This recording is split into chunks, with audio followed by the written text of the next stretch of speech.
What's going on, Raiders? Doolum here, and today we're going to be talking about Iron Twins. That's right, we're going to be talking about how you only need 2 characters to beat every single stage of Iron Twins on any affinity, and I'll show you how easy it is, and it is absolutely amazing, and something that I do every single day now without a sweat at all. So if you're ready, let's get into it. First, make sure you're clicking that download link down in the description or scanning the QR code to get started off in Raid Shadow Legends the best way possible. You're going to be starting off with Corrado Fox Hunter, who is going to be a Spirit Affinity legendary nuker. Absolutely amazing damage. You're also going to be getting Tagore, who's an epic support character who has Revive All as well as increased ally speed. 2 of the most important things to have on a support character. You're going to get a second support character named Ugo, who is absolutely amazing. Got Leech on the A1, decreased defense as well as block buffs, debuffs on the A2, and a cleanse and a revive. And then you're also going to get Venomage, who is another support character that's going to help you out so much and give you some amazing poisons as well. Then you're going to want to make sure you type in the promo code Demon Slayer to get Tholen Foulbeard day number 1. And you want to make sure you do this within the first 24 hours of starting your new Raid Shadow Legends account. This will start you off the best way possible, so make sure you're doing that right now. All right, Iron Twins is going to be one of the dungeons that was kind of hard, honestly, until I had a lovely chat with my good friend, Mobile Gamer. That's right. He was able to tell me that there's essentially a cheese to this, right? You need 2 characters, and I literally went from like stage 10, stage 11, all the way up to stage 15, and I do that every single day, which is absolutely massive because you do want to have a lot of this currency, because this is what is going to feed into the Altar of Souls all the time. So you see how many of these coins and these tokens I have up top in the Mystic Market. I could buy a lot of stuff. I could buy 20 Mortal Soul Stones. I could buy 7 Immortal. I can even buy 1 Eternal as well. Lot of resources, and you see I'm starting to build a stockpile of the direct promo tokens as well, which is absolutely awesome for when I'm able to see a character in here that I really want, especially when I save up enough and then I have 300, and then I can end up getting someone that I really want up to 6 red, which is my goal. I'm going to start saving these a bunch and then get somebody up to 6 red stars that I use every single day, which is most likely going to be one of the turtles, right? Probably Donatello, maybe Michelangelo, whatever it is, right? So the 2 characters that you need, the first one is gonna be Geomancer. That's right, Geomancer's absolutely insane. He's amazing. And the main reason why is because of his passive here. So the reflect damage, and he also reflects more damage if they're under an HP burn, and he gets his own HP burn here on the A3. It's a 3-turn HP burn on a 3-turn cooldown, so essentially always making sure that is up. And the awesome thing about Iron Twins is when you're doing direct damage to the Iron Twin, that's when the health thresholds at 80, 60, 40, whatever it is, can clear all of his debuffs, right? But if he's doing damage to himself via this passive, then it's not considered quote-unquote direct damage. So that means that he's not going to hit those health thresholds. So you could skip by those health thresholds, which is absolutely amazing and super helpful.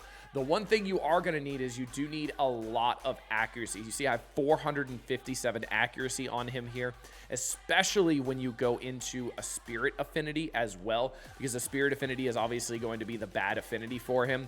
So you want to make sure you have a lot of accuracy to be able to pull this off. Usually 450 is kind of the sweet spot here, and the more speed you have obviously makes it better as well. Now we do need some survivability on him. You do see the defense is pretty good in here, and you see the sets that we're running. We have accuracy, divine speed as well, making sure we get that shield as well as more speed. We put Feral on just for 40 accuracy just from a 1-piece is absolutely awesome. And then we got Chronophage here from the accessories to get more speed as well. So very fast, and making sure he is extremely tanky as well, so he survives.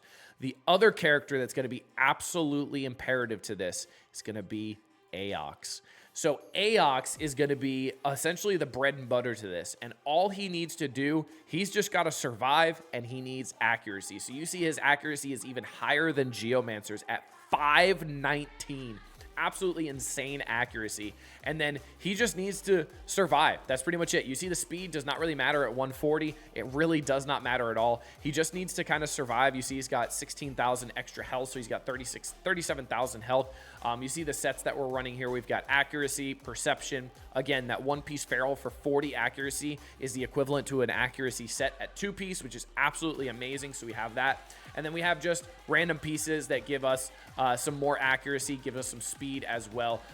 The sets don't matter too much. You really want to focus on stats more than just like actual making sets, because that definitely helps. Obviously, I don't even have any accessories here that do that set up chronophage, which I absolutely could, right? I could end up doing that, especially if I have one of the banners that have accuracy. And then I could put an amulet on there that is also has accuracy, which I do have an amulet. I just don't have a banner. So that is an option as well. Now, the reason why Aox is so important is going to be because of his passive. Steward of Time. Increase the duration of 2 random debuffs on the attacker by 1 turn when attacked. What are the 2 buffs that Geomancer puts out? That's right. He puts out Burn and he puts out Weaken. So no matter what, these will always be extended as long as you're not putting other debuffs on him. Now, Aox does have some debuffs. He gets poisons on the A1. He also gets decreased attack and decreased crit rate on the A3. But it's not that big of a deal, right? It really doesn't matter all that much. Now, if you are having issues with accuracy in Iron Twin still, you could definitely run an accuracy lead. Unfortunately, Aox does have an accuracy lead, but it's only in Doom Tower, so you could run an accuracy lead. We do have Michelangelo, who's accuracy in all battles, and you did get him for free if you've been playing, which is absolutely amazing. So you automatically have an accuracy lead right away. The only problem is he does do a lot of damage, so he might end up kind of messing up your strategy by doing enough damage to then put him below those health thresholds and clear out some of those debuffs. So that's the other issue.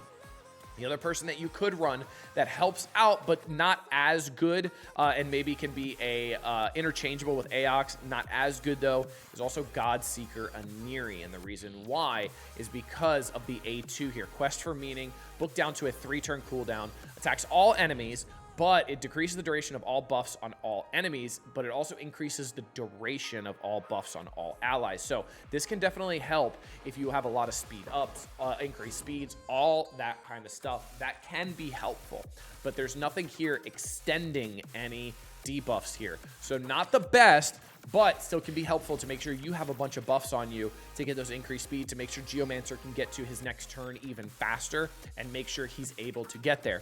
The other character that is very helpful as well if you went for Donatello, mainly because of his A2, because he puts increased speed, but he also resets cooldowns by 2 turns as well, which is absolutely awesome. Very helpful for Geomancer as well, so you can get back to that HP burn very quickly, because if you're putting a bunch of buffs on yourself, you're making the Iron Twins boss faster and faster and faster. You give him turn meter, right? So you want to be able to get back to that A3 from Geomancer very, very quickly. Now I'm going to show you the team that I run into Iron Twins, and I'm sure just because I'm recording, it's going to fail, which is going to be hilarious, but it is red affinity, so I should be fine.